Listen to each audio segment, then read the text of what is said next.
Bienvenidos a la videotutoría sobre la narrativa.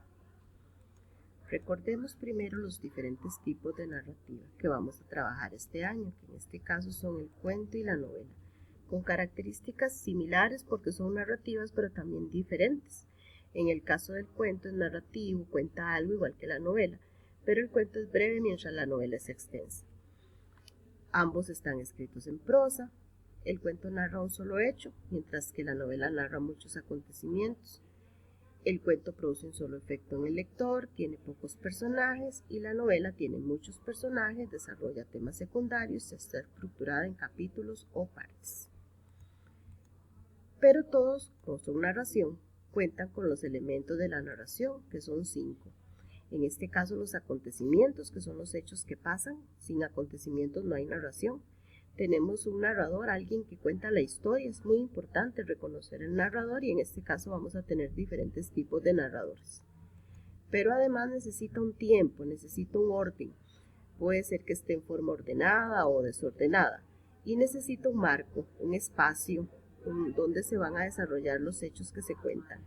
Y finalmente necesita personajes, personas que lleven a cabo los acontecimientos. Ahí tenemos los 5 elementos de la narración. Empecemos con el espacio. Tenemos que reconocer diferentes tipos de espacio. En este caso, el espacio físico es cuando se describe el lugar, el espacio psicológico es cuando se dice cómo se sienten los personajes. Yo voy a leer el fragmento que me aparece a mí y voy a determinar qué tipo de espacio es. Si en el fragmento se describe un lugar, es espacio físico. Si se habla de sentimientos, es espacio psicológico. Veamos los ejemplos. Vivía en un caserón de 3 pisos con unos cuartos vacíos que servían de bodega. Ven, describe el lugar, es espacio físico. En el cambio, en el psicológico, dice, por eso no hizo desmayar el ánimo de Clarisa. Ven, está hablando de cómo se sentía Clarisa, es espacio psicológico. También hay otros espacios, por ejemplo, el espacio social, político y religioso. ¿Cuándo va a ser espacio social? Cuando el párrafo me habla ya sea de clases sociales diferentes o de problemas sociales como las drogas, el alcohol, la prostitución. Ahí tenemos espacio social. ¿Cuándo es espacio político? Cuando me habla de leyes o de cargos públicos. ¿Cuándo es espacio religioso? Cuando me habla de Dios, los santos o cualquier tipo de creencia religiosa. Aquí tenemos ejemplos, veamos. Espacio social. Hasta entonces parecía no haberse enterado de la condición esclava de los caucheros. Ven, estamos hablando de la esclavitud, es un problema social. En el caso del político, nuestro cónsul, ahí está el cargo público, al leer mi carta replicará que su alimento y jurisdicción no alcanzan estas latitudes. Ven, está hablando de jurisdicción, de leyes. Y en el caso del espacio religioso tenemos, mi mamá no sabe por qué Dios la ha castigado tanto al darle unas hijas de ese modo. Ven, se menciona a Dios y se menciona como si fuera un castigo lo que le está pasando. Por eso es espacio religioso, porque es una creencia religiosa. También tenemos otros espacios, como el espacio ético, económico, ecológico, en fin, cualquier cantidad de espacios podrían haber. ¿Qué es lo que tengo que fijarme? ¿Qué es lo que dice el párrafo? Y de acuerdo a lo que el párrafo dice, entonces ubico el tipo de espacio. Veamos el espacio ético. El espacio ético habla de la moral, de lo legal o lo ilegal. Aquí tenemos un ejemplo. Para la próxima vez que lo mate, replicó Charlas, le prometo ese laberinto que consta de una sola línea. Ven, está hablando de matar a alguien, tiene que ver con la moral, con la ética.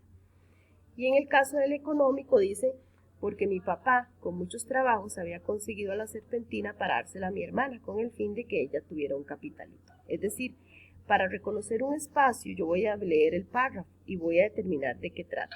Si trata de sentimientos, entonces es psicológico. Si describe el lugar, es físico. Si trata de plata, es económico. Si trata de Dios o las creencias, es religioso. Hay que reconocer los diferentes espacios. En el caso del narrador, vamos a tener 3 tipos de narrador. Un narrador protagonista que cuenta cosas que le pasan a él y un narrador testigo que cuenta cosas que le pasan a otra persona, pero que él es testigo. Aquí tenemos ejemplos. Aquella noche rendí mi ánimo a la tristeza y una emoción romántica me sorprendió a mí. Está contando cosas que le pasan a él, por eso el narrador es protagonista. En el caso del narrador testigo dijo que lo vio en una isla, abrumado por recios pesares. Está contando lo que le pasa a otro, pero que él es testigo porque alguien se lo contó o porque él lo vio. También tenemos el narrador omnisciente. que es un narrador externo, no es un personaje de la narración, sabe lo que piensan los personajes. Ejemplo, deslizaba ella el cepillo por los cabellos cuando el muchacho con voz tímida pronunció las frases fatales. ¿Por qué no te recoges el pelo? ¿Cómo sabe el narrador que está pasando eso si solo está la muchacha y el muchacho? Porque es un narrador omnisciente, externo.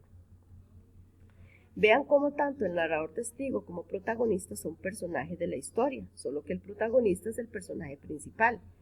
Cuenta cosas de él, mientras que el testigo cuenta cosas de otro. Y el narrador omnisciente no es un personaje de la historia, es un narrador externo, ¿verdad? Luego también tenemos el tiempo. Es importante determinar en una narración el tipo de tiempo que se da.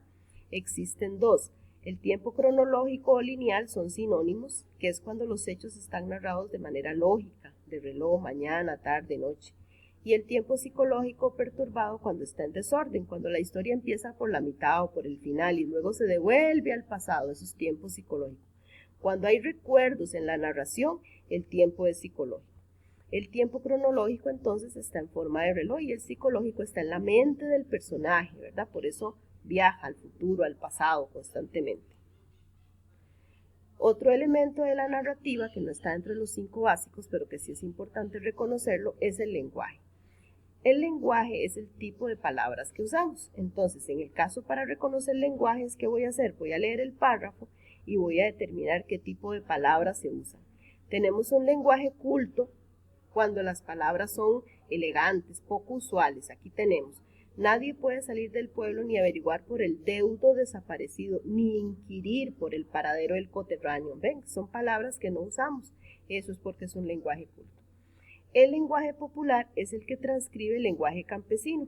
Eso no tiene nada de malo, avisándose 20. Sí, pero qué sea ya la tarde que llegaron estos blancos. ¿Ven? Eso es lenguaje campesino, es popular. Hay que diferenciarlo del coloquial.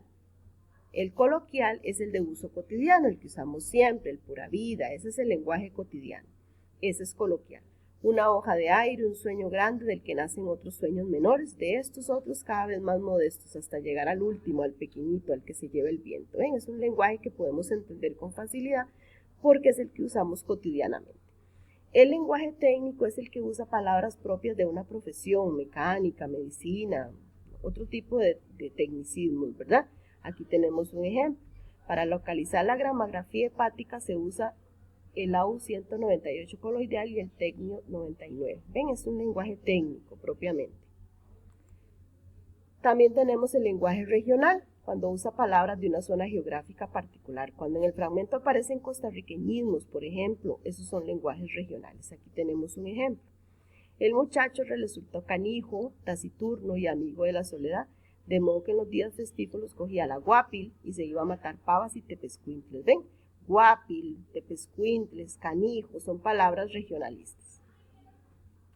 Y también tenemos el lenguaje literario, que está cargado de figuras literarias, de símil, de metáforas, de reiteraciones, son figuras que están cargadas en ese lenguaje. Aquí tenemos un ejemplo. Caminó ligero, más ligero, corría, lo desanduvo todo, quebró las hojas arrugadas que sonaron como campanas pequeñísimas. Ve, aquí tenemos una reiteración y aquí tenemos un símil, por eso es un lenguaje literario. ¿Cómo podemos preguntar eso en el examen? Bueno, en el examen les va a salir de las obras literarias preguntas de análisis donde les van a salir fragmentos para que reconozcan narradores, lenguajes, espacios y tiempos. Y también van a venir preguntas de lectura propiamente dicho, qué hizo tal personaje, qué le pasó a tal, cómo terminó el cuento. Ese tipo es como va a venir. Espero que esta videotutoría les haya quedado claro los elementos de la narración, sobre todo lo parte de los espacios para efecto de la tarea. Muchas gracias.